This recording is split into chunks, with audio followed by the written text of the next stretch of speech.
If you'd told me at 8 years old that my parents would reappear, asking for something absurd, I'd have believed it. Even as a child, I knew I was nothing but a burden to them. My name's Noah Carter. I'm 27 years old. This isn't a sweet story of overcoming adversity. It's about abandonment and a hatred that comes from where you least expect it, your own family.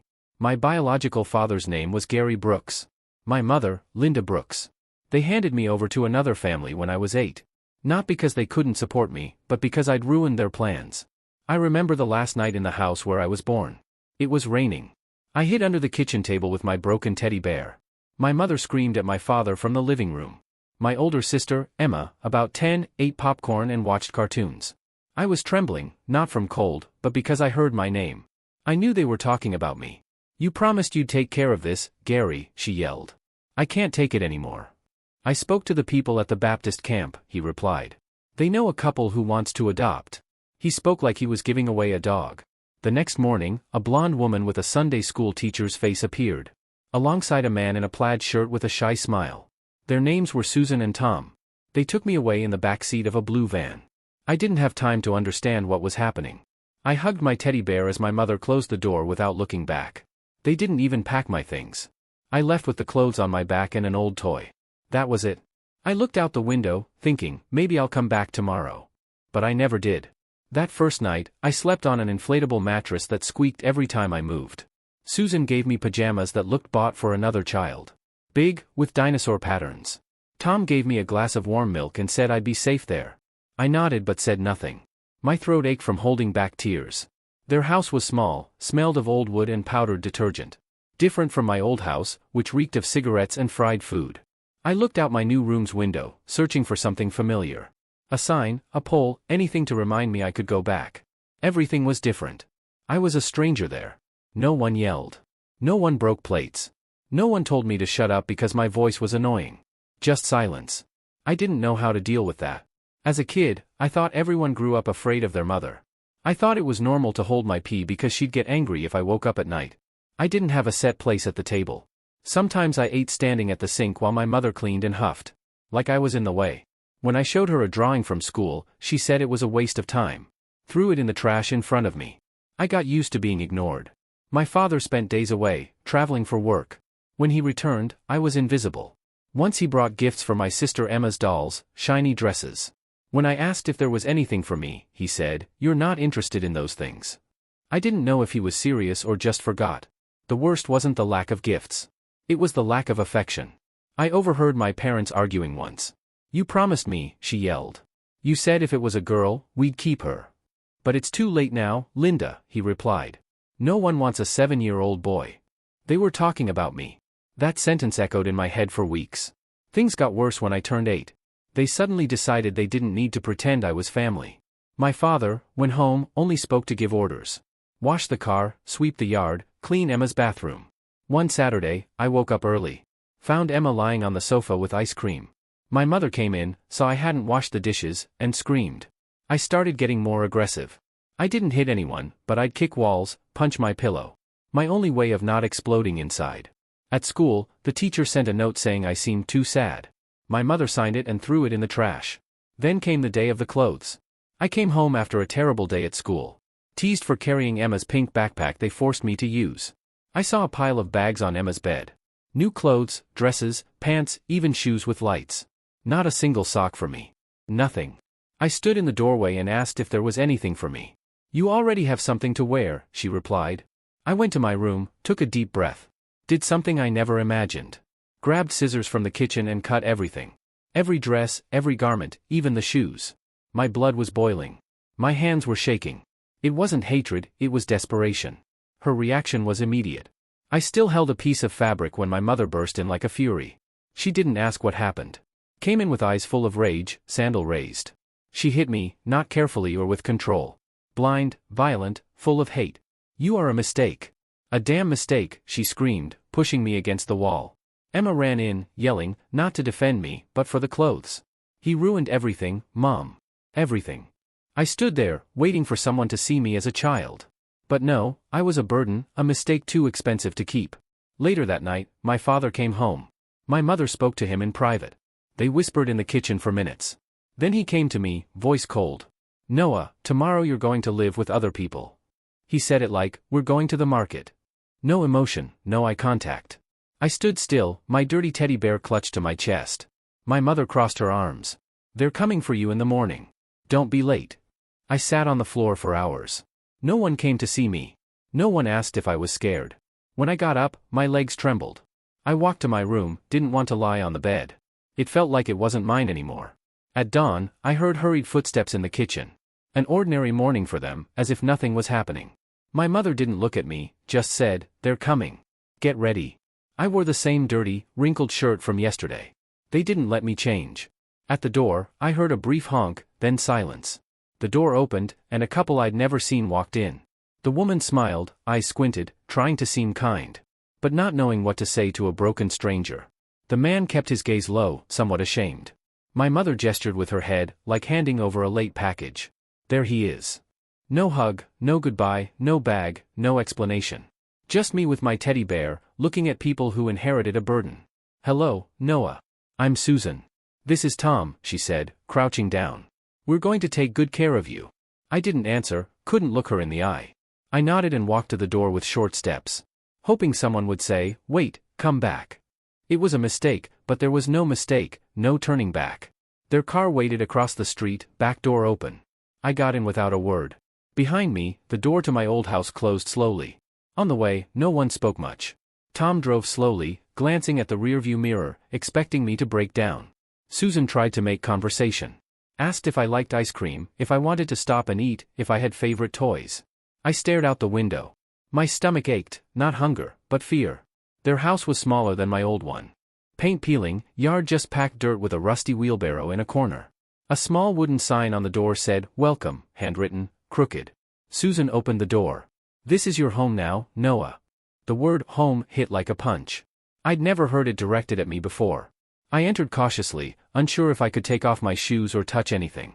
So used to being told to shut up and stay out of the way. Every movement felt wrong. Susan pointed to a hallway. Your room's the last one on the right. I walked there without a word.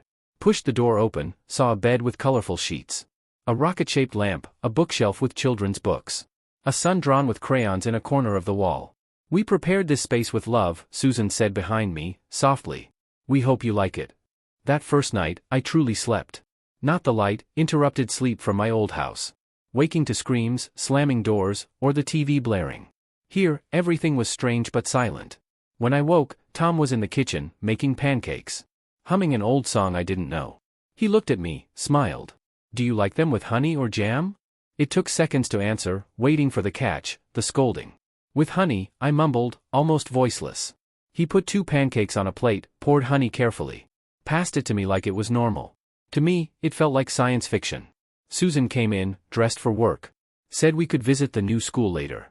In the meantime, I could help organize old books in the basement. If you want, she said, as if I had a choice. He passed the plate, golden pancakes, honey dripping, a glass of milk. I couldn't remember the last time someone prepared food without complaining. Tom sat across, ate in silence. Susan came in, putting on her coat, with a tired but kind smile. Susan and Tom didn't have children. They'd tried for years, formal adoption, insemination abroad. It consumed their savings, but nothing worked. They gave me what no one else had, security. Not luxuries, security. Tom sold tools door to door, wore button-up shirts with the brand's name. Carried an old order book, went from workshop to workshop. Do you need a wrench? One day, he got tired of knocking on doors. Let's open our own, he said, with no other choice. Susan quit her supermarket job and joined him. They started in a garage. I was about 9, helping however I could. Counting screws, cleaning shelves. The garage became a shop. The shop became a warehouse. The warehouse became a distribution center. When I was 12, we moved to a catalog-perfect house in the suburbs. Curved staircase, dark wood floors, a room with a sign, Noah's Base. Susan enrolled me in a school where uniforms weren't torn. New backpack, sneakers that didn't hurt my heels. Lunch with a note, good luck on the test, hidden in the napkin. At 15, I started working with Tom for Real. First in the warehouse, then deliveries, then helping Susan with reports. If this is yours one day, you have to know everything, he'd say. Half serious, half excited. I grew up, studied days, worked afternoons, dined with them at night. We laughed about everything. Friday tradition, old movies. Tom's favorite was Ferris Bueller's Day Off. He always cried at the end. At 21, I graduated with a business administration degree. Tom cried like a baby on graduation day. Susan got a headache from smiling so much. Seeing you with that diploma, she said, is better than any miracle I prayed for. 2 years later, they went away for a weekend.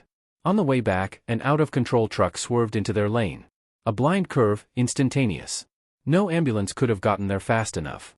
I had to identify the bodies. The world went silent for weeks. My mind covered everything in thick fog where time didn't pass. Only silence, an empty house, lights left on in the hallway. I couldn't sleep in the dark. I cried all the tears I hadn't cried when abandoned. Rage, guilt, nostalgia, a knot in my chest that wouldn't loosen. Their room stayed as they left it. Toothbrush, book on the nightstand, Susan's coat behind the door. Everything a relic and a ghost. Every corner reminded me they'd existed, loved me, and were gone. They left me everything, the house, investments, stocks, the company. I didn't want any of it. I just wanted them back. What they built kept their names alive. So I kept going. I grew the company, opened branches, hired over 100 employees. Put their names on the social foundation I created. Did everything the way Tom would have, with precision, with purpose. Last night, the reception at headquarters called. "Mr. Noah, there's a man here. Says it's urgent." "Name?" I asked. "He says his name is Gary. Says he's your father." When the guard said, "Gary," my hands went cold. I was in the boardroom, contracts spread across the glass table. Ready to sign a company acquisition. Suddenly, those papers seemed useless, like blank sheets. I went to the lobby. There he was, the man who gave me away like old furniture. Slumped shoulders, unkempt beard, cheap clothes that didn't hide his poverty. What struck me was how he looked at me, like he had the right. Like years hadn't passed. "Noah, my son," he said, almost whispering. My son. He'd never called me that, not even when I was a kid. Behind him, 2 exhausted women and 4 restless children running around. My sisters, my nieces and nephews, a portrait of chaos and abandonment. Right there, I understood the past wasn't dead. It had knocked on my door. The guard looked at me, waiting for a signal. I could have had him removed, pretended I'd never heard that name. Gary managed a crooked smile, showing missing teeth, and extended his hand. I didn't take it. The smell of cigarettes and sweat hit me before he did. "Your mother," he began, scratching his neck. "She left, ran off with another man. Left me alone." The words fell heavily, but stirred no pity in me. "And them," he said, pointing to the women behind him, "my sisters. They came back home, each with 2 kids. No husband, no nothing. We're all together, but Noah, I have no way to support us." He said it with sharp naturalness. Like it was logical that I, the boy he threw out, should be his lifeline. The children ran through the reception, tearing magazines, banging furniture. One looked at me with wide eyes and asked quietly, "Are you Uncle Noah?" That question pierced my chest like a blade. Uncle Noah? I'd never been an uncle to anyone. No birthdays, no school parties. I didn't know these children's names. Suddenly, they looked at me like I was the answer to a problem I didn't cause. Gary took advantage of the silence to step closer. "You have so much now, you can tell. Imported car, building with your name on the front. Everyone talking about you." His voice trembled, but his eyes glinted, not sadness, but expectation. "We just need a little help until we get back on our feet." My older sister, Emma, crossed her arms and said nothing.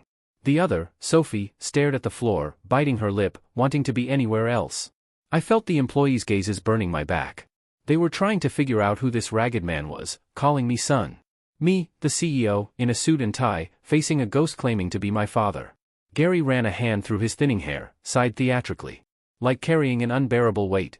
"I know I messed up, Noah. I wasn't the father you deserved. But you have to understand, I was young. I didn't know what I was doing." He reached out to touch my shoulder. I stepped back before he could. "Things are different now. Can you give us a chance? Can you help your family?" The word, family, turned my stomach. He spoke like years of abandonment could be erased with a cheap excuse. Like I'd been kept in a drawer, waiting to be useful. One child tugged my jacket sleeve. He had light eyes, like Emma's. "Uncle, can we go to your house?" he asked, with cruel innocence. My heart raced, hands cold, mouth dry. The guard still waited for my signal. I looked into Gary's eyes and let out all the pent-up rage. "You are not my father," my voice came out firm, without hesitation. "The man who raised me died 2 years ago. Along with the woman who taught me what love was. You handed me over like I was trash. Now you come looking for me." The reception fell silent. The children, confused, took my sister's hands, understanding nothing. What Gary said next froze me to the core. Then it doesn't have to be money, he said, scratching his sparse beard. Trying to keep his voice steady. I want you to do for them what Susan and Tom did for you. My heart stopped for an instant. What did you say? I asked, almost in disbelief. He stepped forward, gaze fixed, like he'd found the perfect solution. He pointed to the children, small, poorly dressed, unaware of the moment's gravity. Adopt my grandchildren, his voice firm, loaded with demand. Give them the life you had, the opportunity you received. The request wasn't just cruel. It was an attempt to repeat history. Like I was obligated to save the children my sisters didn't know how to raise. Like I had to be the father he never was. Are you insane? You want me to raise your daughter's children because you failed as a man, as a father, as a human? Gary opened his arms theatrically, like a wrongly treated victim. They deserve it. They deserve the same chance you had. You should understand that better than anyone. The children started to cry. Seeing those innocent eyes, I felt the greatest rage I'd ever felt. Not toward them, but toward the man who brought them here. Using children as bargaining chips. I saw the scene as if outside my body. Gary pleading with open hands, my sisters with heads bowed, children crying. The full weight of my childhood returned, multiplied by 4 pairs of innocent eyes. You should be grateful, Noah, Gary continued, voice cracking, manipulative. If Susan and Tom had left you on the street, you wouldn't be here today. They saved you. Now it's your turn to save these children. He spoke like my value was an eternal debt. Like everything I'd achieved had to be repaid in sacrifice. I clenched my fists, forced myself not to lose control. You abandoned me. Now you want me to take care of your daughter's children because you don't know how to be responsible. Gary took another step, tears in his eyes, real or fake, impossible to tell. It's not their fault, Noah, he yelled, pointing at the children. It wasn't your fault either, remember? The children looked at me, expressions mixing fear and hope. My sisters stood side by side, as always. Emma held Sophie's arm tightly, like it was keeping them upright. Their silence was heavy. The children's fathers had disappeared. One fled upon learning of the pregnancy. The other swore he'd find work in another state and never returned. 2 men, 2 identical stories. The family pattern repeating like a curse, abandonment, neglect, desperation. Now Gary wanted to pass that burden to me. They have no one, Noah, he insisted, pointing to my sisters, then the children. These kids were left behind, just like you were once. You know what that feels like. You have to give them the same chance you had. My sisters stayed silent, gazes lowered. Maybe shame, maybe fear of admitting they were handing over their children. Like suitcases they could no longer carry. Gary stretched his arm toward me, open hand, like handing an invisible object. They're your responsibility now. You can give them school, a home, food, a future. You can give them what I couldn't. My eyes burned with rage. Rage at his audacity, my sister's passivity. Rage at facing children who didn't ask for this. I stared at him, breathing deeply, until my voice found firmness. I am not going to raise your daughter's children. I will not repeat your cowardice. But I won't turn my back on children who aren't to blame. My sisters looked up, surprised, but didn't speak. Gary looked ready to celebrate until he heard the rest. I will pay for a quality school for each of them. Uniforms, materials, transportation. But let me be clear. If they don't attend regularly, if they don't take advantage, the help ends. That's all. I pointed to the children, looking at me without fully understanding. Only they will have my support. You, the adults, will not see a single cent from my pocket. Gary's face turned red, swallowing hard. I turned to the company lawyer who'd come down with me. Prepare a lawsuit against the biological fathers of these children. Let them learn the meaning of responsibility. Months later, the children were in private schools with clean uniforms, bringing home good grades. I never picked them up at the classroom door. But I was at every parent-teacher conference. A few months after that night in the reception, Gary came back. No children, no sisters, just him, ragged, with the same worn-out speech. He waited at the parking garage exit, leaning against an old car. Like he still had some right over me. Noah, help me out with some money. Just until I get organized. I didn't answer immediately. I looked at him, thinking of Susan and Tom. Everything they built with effort, everything they taught me about responsibility. I took a deep breath, let it out dryly. Help you? Never. Whatever I had to give, you threw away when you left me. Gary lowered his head, mumbled something I didn't hear, and walked away. He never came back. My nieces and nephews grew up. They attended the school I paid for, used new backpacks, top-quality materials. When they missed school without a valid reason, the principal knew my support could end. I made it clear from the start, I'd only help if they took advantage. And they did. Years later, they came to me as young adults. Wanted internships at the company. I accepted, first in the warehouse, then administration, like Tom did with me. Today, they all work with me. Each carries the mark of having fought to earn their place. They call me uncle, but their hugs on birthdays, their looks in meetings, say more. They respect me. They love me. As for Gary and my sisters, we barely exchange 2 sentences a year. They're still waiting for something that'll never arrive. I didn't break the cycle just for myself. I broke it for those kids who weren't to blame. I've never regretted helping only them. It was enough to transform destinies without repeating past mistakes. If this story hit you, if it made you feel the weight of family betrayal, like it. Share it with someone who needs to hear it. Comment, what would you do if your past came knocking? Help or shut the door? Subscribe for more stories like this. Everyone's a reminder, you can rise above, but you choose who to lift with you.